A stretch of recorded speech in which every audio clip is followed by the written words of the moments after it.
नरेंद्र मोदी जी से आपने कल मुलाकात की, उनको आशीर्वाद दिया कल। हमारे पास आए थे, उन्होंने प्रणाम किया। हमारा नियम है, हम लोग आशीर्वाद देंगे, जो आएगा उसको आशीर्वाद देते हैं। नरेंद्र मोदी जी हमारे दुश्मन थोड़े हैं, सदा उनके हित की बात कह रहते हैं। जब उनसे कोई गलती हो जाती है तो हम उसको भी कहते हैं। देखिए, हम सब लोग हिंदू धर्म के, सनातन धर्म के पालन करने वाले लोग हैं। हमारे यहाँ पुण्य पाप की भावना बताई गई है। सबसे बड़े पाप गौ घात आदि बताए गए हैं, लेकिन उससे भी बड़ा घात विश्वासघात बताया गया है। आपके जो उद्धव ठाकरे जी हैं, इनके साथ विश्वासघात हुआ है और इसी बात की पीड़ा बहुत सारे लोगों के मन में है। तो आज हम यहाँ पर उनके अनुरोध पर आए, उन्होंने स्वागत किया। हमने उनसे ये कहा है कि हम सब के मन में इस बात की पीड़ा है कि आपके साथ विश्वासघात हुआ। जब तक पुनः महाराष्ट्र के मुख्यमंत्री की कुर्सी पर आप विराजमान नहीं हो जाते, तब तक हम लोगों के मन का ये जो दर्द है, ये पीड़ा है, ये दूर नहीं हो सकती है। तो उन्होंने कहा है कि जैसा आप लोगों का आशीर्वाद होगा हम करेंगे। महाराज जी, जो हिंदुत्व की बात कर रहे हैं, कि जो विश्वासघात की बात कर रहे हैं, उद्धव ठाकरे से निकला, वो कहते हैं कि हिंदुत्व हमारा हिंदुत्व है। बीजेपी कहती है कि हमारे साथ विश्वासघात हुआ है। देखिए, किसका हिंदुत्व असली है तो ये जानना पड़ेगा कि जो विश्वासघात करे वो हिंदू नहीं हो सकता है। जो विश्वासघात सह ले वो तो हिंदू होगा, क्योंकि उसके साथ विश्वासघात हुआ है।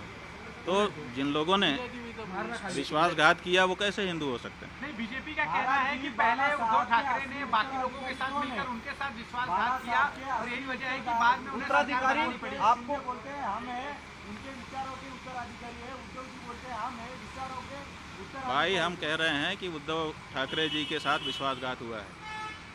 अब इसे में आप समझ लीजिए सब बात। ये बीजेपी ने इसलिए पूरे महाराष्ट्र की जनता इस बात से पीड़ित है, सबके मन में इस बात का दर्द है। चुनाव में इस बात का पता भी चल चुका है।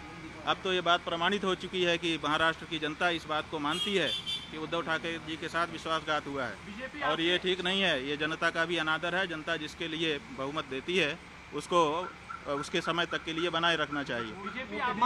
बीच में सरकार को तोड़ देना और बीच में जनमत का अनादर करना, ये अच्छी चीज नहीं है। भाजपा कहता है कि हिंदुत्व तो हम शंकराचार्य जो है से बयानबाजी को लेकर कैसे हमारा हिंदुत्व ही भाई, शंकराचार्य की बात नहीं है। शंकराचार्य जी क्या कहेंगे? जो सच होगा तो वही तो कहेंगे। हमें राजनीति से लेना देना नहीं है, लेकिन विश्वासघात तो हमारे यहाँ पाप बताया गया है। ये तो धर्म का मामला है ना, पाप और पुण्य। और इस बारे में कौन बोलेगा? राजनेता बोलेगा। इस बारे में तो धर्माचारी ही बोलेगा। महाराज जी, जो पूजा हुई, उद्धव जी को क्या ये हमारे यहाँ परंपरा है कि जब गुरुजन पधारते हैं तो उनकी पादुकाओं की पूजा की जाती है, और उसी का विधि विधान के साथ पालन उद्धव ठाकरे जी ने सपरिवार किया। केदारनाथ दिल्ली में बन रहा है, प्रतीकात्मक केदारनाथ मंदिर बन रहा है दिल्ली में, उस पर क्या कहना है? कुछ देखिए, प्रतीकात्मक केदारनाथ नहीं बन सकता है।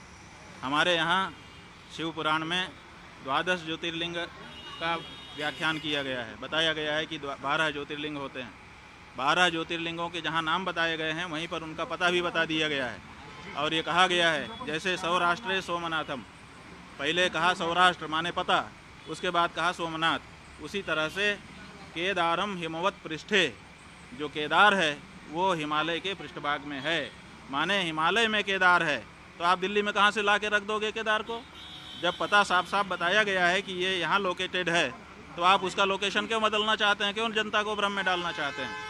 आप भगवान के 1000 नाम है, किसी नाम से स्थापना करके पूजा करिए, लेकिन केदारनाथ धाम दिल्ली में बनेगा, ये अनधिकार चेष्टा है और ये नहीं होना चाहिए। क्या इसके पीछे राजनीतिक वजह है? भाई, बहुत सारी राजनीतिक वजहें हैं। हमारे सभी जो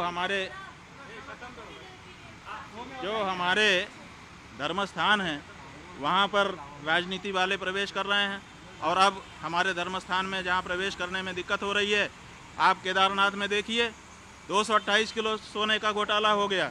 आप पत्रकार लोग क्यों नहीं उठाते हो? तो जब वहाँ पर घोटाला हो गया तो अब आप दिल्ली में केदारनाथ बना लोगे, वहाँ पर फिर दूसरा घोटाला करोगे। 228 किलो सोना केदारनाथ से गायब कर दिया गया। ये कहाँ का नियम है? क्यों नहीं उठाते हो प्रेस वाले इस बात को? आज तक कोई जांच तक नहीं बैठाई गई।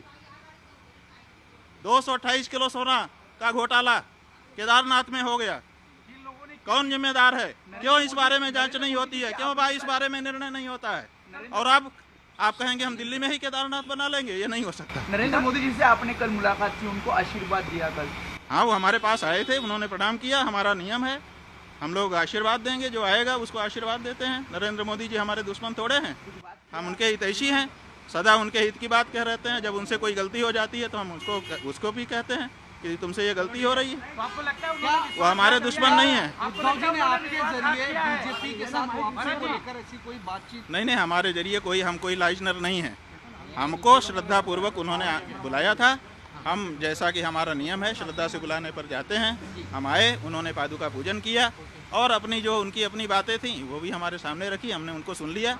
ये जो बात हम कह रहे हैं वो हम अपने मन की बात कह रहे हैं और पूरे महाराष्ट्र की जनता की बात है।